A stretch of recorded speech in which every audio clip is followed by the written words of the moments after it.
FRA-SCE-LLA. Perfect. Now tell me about why you wanted to come out and support the cause here to end high-stakes testing. Because I feel like high-stakes testing doesn't really measure my students' learning. It doesn't measure my teaching. You know, these are assessments that are made from courses outside of my classroom, and they're not formative, they're not summative, and I think overall they do more harm than they do good, right?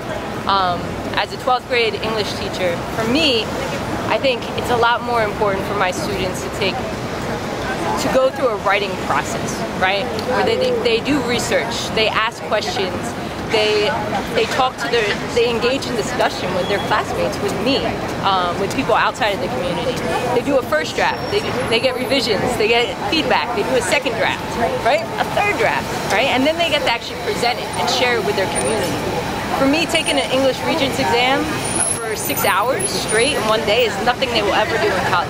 So if we really want people to be college ready, we would honor the process of like a portfolio-based assessment.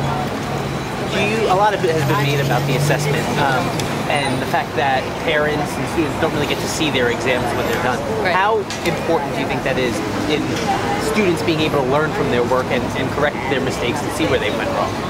I think it's incredibly important. I know for me as a professional, like, I want feedback.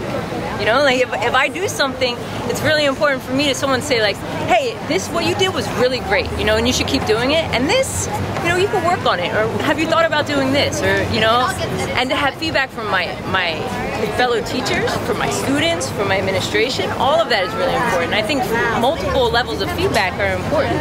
And you know, it's ridiculous when these kids take exams and then they're never given them back. You know, I'm not even allowed to take them, right? I've asked, can I photocopy them? Can I go over it with my students? Not that I really want to spend a day of my time going over teaching to a test, you know, because our class time is very valuable.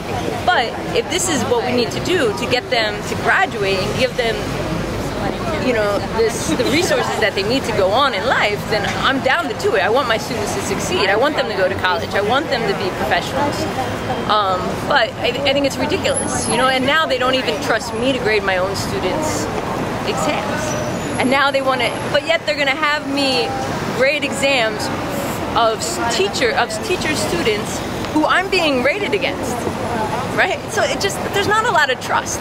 And I think for me, like the most important thing in creating an environment where people learn and like flourish is to have trust. So if you don't trust me, you don't trust them. Who do you trust? Right? I'm not a teacher because I want to cheat, right? Like I teach because I love what I do. I love literature. I love poetry. I love asking questions. I love reading my students' poetry. I love watching their plays. I don't like giving tests, you know? That's not why I teach. Excellent. Yeah. Anything else you want to add? That was great. She does good. I told her. Right? Yeah. She's so sharp. No, that was fantastic. Yeah. All right. I appreciate Thanks. it. Yeah. Oh my God. Yeah.